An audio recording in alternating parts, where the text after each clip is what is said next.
touch me the right way, baby. I'll do it again. I'll do it again.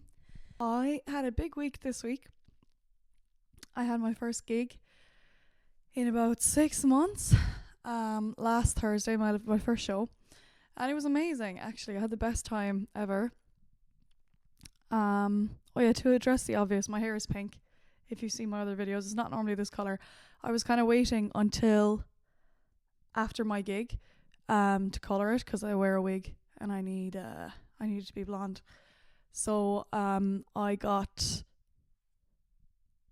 washout colour in Boots, and I did it like 2 days later. And this is the first time I've ever coloured my hair a crazy colour or done anything crazy with my hair, really.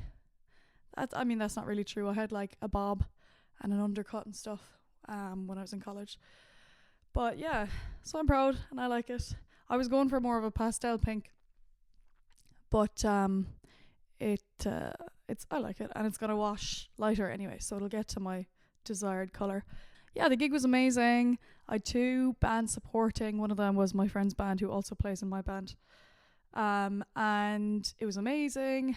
They were both great. So nice. Their set was brilliant. The crowd were amazing. And then my own set was just brilliant. I was just really proud.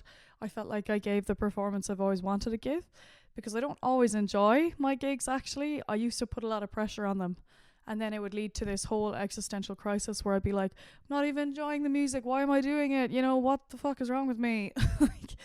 But I'm starting to learn to loosen up a little bit. And I kind of shifted my priorities from kind of excellence and probably like showing people what I can do, to fun for myself and for the audience.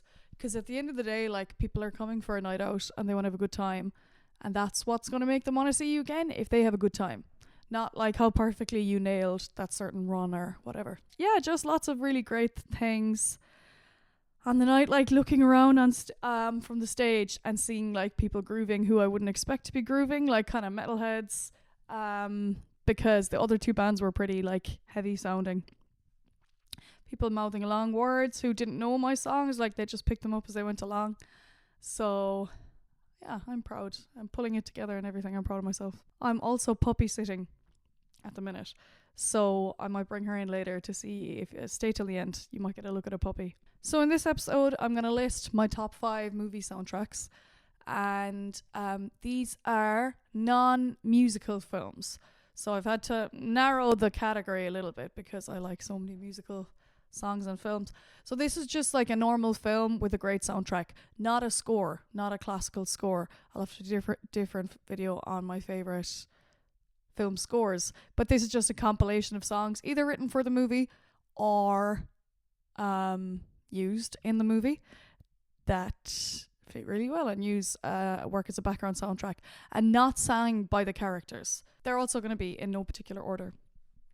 So number 1 is Juno. Juno is one of, if not my favourite film of all time. It's probably like top 3. I've realised a genre of film I really like. It's like, why do I like all these kind of indie films? A genre of film I like to call good people doing their best. That's, for me, Juno falls into that, of kind of ordinary people, good people who are just doing their best with what they have. But one of the best things about Juno is the soundtrack. Anyone who's already a fan of Juno will know the most distinctive song in it is probably The Moldy Peaches, Anyone But You, which I'm fucking obsessed with. I love that song. It's used so perfectly in the film. But there are so many great musical moments in the soundtrack. One that destroys me, and kind of spoilers, even though Juno's not really a spoilery film. But after Juno has the baby and Michael Cera is holding her in the bed and she's just crying, and there's that song that's like, my love to the sea. Oh my god, it's so fucking heartbreaking. I'm going out on the road, I'm throwing myself onto a train track. I'm destroyed by that scene. I always cry. Juno makes me cry in general, but I always cry at that scene in particular. And also the song at the start, the kind of semi-animated section, where it's like, da-da-da-da, you have a new girlfriend, I like to be gone most of the time. What Juno does really masterfully with the animated section near the start, and the things Juno owns, and also the music, is evoke this feeling of kind of like still a child, not really an adult, but more than a child, there's a kind of a whimsy kitschiness to the film that evokes that feeling that we can relate to, and the soundtrack does a lot to reinforce that. Next one is Into the Wild. The whole soundtrack is by Eddie Vedder, and this is one of those films that was very formative to me, and I think anyone my age, if they saw it when they were kind of like 12 and you're like a little kind of misunderstood kid who's like, why is everybody so mean and materialistic? And then you watch this guy who thinks that and then goes off into the wild and has these beautiful experiences and lives life, I cut myself on a bread knife. It's such a beautiful film visually. Eddie Vedder's soundtrack backs it up so beautifully, as Emil Hirsch, I can't remember the character's name, Christopher is making his way through the Alaskan wilderness or whatever, and you've got long nights allow me to feel I'm falling. It's a great song, and I just love that soundtrack. It's one of the first soundtracks I remember when I was like a late teenager and got Spotify. That was probably one of the first soundtracks or albums that I listened to, because I hadn't really developed my taste yet of what my favorite soundtracks were.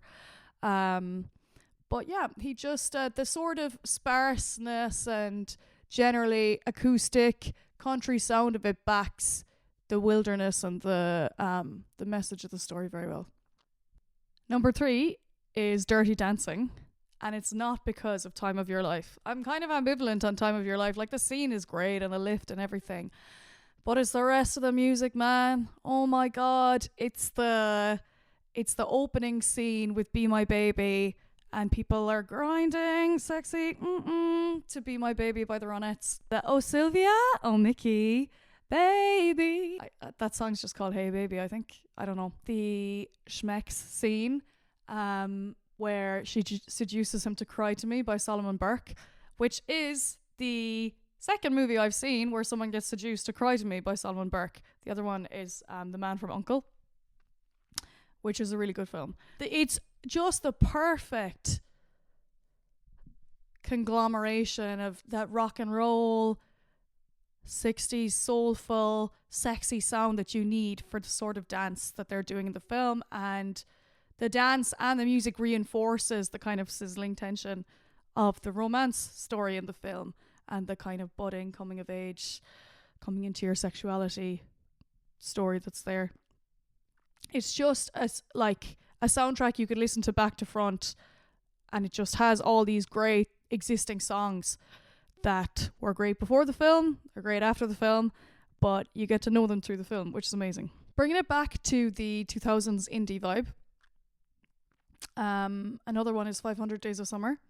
That was one of my favorite films when I was younger, and I know it has a lot of haters and detractors. I still like it. I don't love it as much as I used to, but I love the soundtrack in it. One of the main, it's one of those ones that, again, I love the inventive parts of the film, the kind of the animated sections where he's, every time the day comes up, there's a kind of a scribbled diary style animation of what day it is since summer, But the dream sequence in 500 Days of Summer, where basically the main characters have slept together, and Joseph Gordon-Levitt goes out and has this there's this big dance scene with just random people on the street, and there's all these blue colours. It's very joyful, and they're doing You Make My Dreams Come True, which is one of my fucking favourite songs. I love Hall & Oates. That's my favourite Hall & Oates song. The opening montage of their childhood videos to Us by Regina Spektor. Regina Spektor wouldn't normally be my kind of thing, but it fits so well in the film. And again, just the whimsy of the soundtrack plays perfectly into the kind of summer feeling of the film. I don't know how much I'm going to be able to explain why I like these soundtracks, because they're just good soundtracks, you know. Number 5, we're taking it into animated territory. Number 5 is The Road to El Dorado. I have lots of animated musicals that I liked, but I was like, oh, not musicals, you know, as I said earlier, the criteria for this video. And then I thought about The Road to El Dorado. It's not a musical, and the music was, you know, it's songs, not a score, composed by Elton John, not sang by the characters. And I was like, yeah, it just has some bangers of songs backing up the film. And I was like, I think that actually fits my criteria, unlike many other animated films that I love. There's so many great songs in it. Anyone who remembers it will know. The Road to El Dorado, for those who aren't familiar with the film, it's like an early 2000s animated film set in kind of conquistador times, where Cortez went over and destroyed the Americas. But basically these two Spanish kind of misfits smuggle onto a boat going from Spain to South America. And they land there and they find the El Dorado, which is what Cortez is looking for. And then it's all kind of their adventures from there on. But at the start, there's the trail we blaze, turning legend into fact. We shall ride into history. Brilliant. And then they have a fight towards the end and they're separating. You think it's all going terrible and there's friends never say goodbye. It's amazing. It's just such a great soundtrack. Again, sang by Elton John, written by Elton John. I don't know who wrote the lyrics. Maybe it was him. Maybe Tim Rice. He worked with Tim Rice a lot after Bernie Taupin, I think. It's just a great film. So funny. The soundtrack is amazing. And even though it's animated, it fits my criteria. 2 honorable mentions I'm going to add. And the reason these didn't make the top 5 is because the part I love so much, the reason I wanted to put them in, is generally because of just one moment in the film. And I felt like the rest of the films had more substantive moments that I could remember. Number 1 of my honorable mentions is Into the Spider-Verse, which is one of my favorite new films of the last 10 years anyway. One of the only good films of the last 10 years. It's mainly because of, again, spoilers, the point where Miles finally sort of discovers his potential and kind of sorts himself out, because he's struggling with his powers for most of the film and doesn't know what to do with it. They have this musical theme that plays throughout the film in any kind of dangerous or hype moment. It goes, and then at the moment where Miles is saving himself, discovering his full potential, What's Up Danger by Blackaway, great tune, is playing, and they work that theme into it, which is also done in Shrek 2 in the I Need a Hero section. They work some of the score theme into the pop song, which heightens the emotion of the moment because we've heard the score theme before, and that just blows my mind. Of course, Sunflower near the start with the Post Malone and Sway Lee is great. But that was the main moment that makes me love the soundtrack, but I don't listen to enough of the rest of the soundtrack for it to make the top 5. Finally, my other one is Almost Famous. Almost Famous, if you haven't seen it, another great film. It's from kind of like early 2000s again, I think. So many great films in the early 2000s. It's about this teenage journalist in the 70s who goes on tour with this kind of up and coming band, and what he sees in kind of the rock and roll classic rock scene at the time. So the band is fictional, but they're kind of heavily based on real bands. And the main moment, anyone who's seen the film is going to know, they're on the bus and they've all everyone is kind of upset at each other. Everybody's hurt other people. There's lots of bad feeling on the bus. And then on the bus radio, Tiny Dancer comes on, and a few of them kind of pick it up and start singing. And by the end, they're all singing, and it's so fucking beautiful. Oh my god.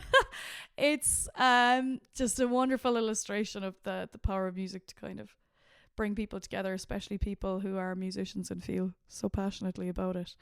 But again, I couldn't remember enough of the rest of the soundtrack for it to fairly make my top 5. So that's the end of the video. Thank you so much for watching. I make videos every Wednesday. I still haven't come up with a name for my podcast. I'm thinking Cerebella's Cerebellum, but that's even longer than my own name. So help a girl out if you have ideas. And listen to my music. It's really good. Thank you for watching and see you next week.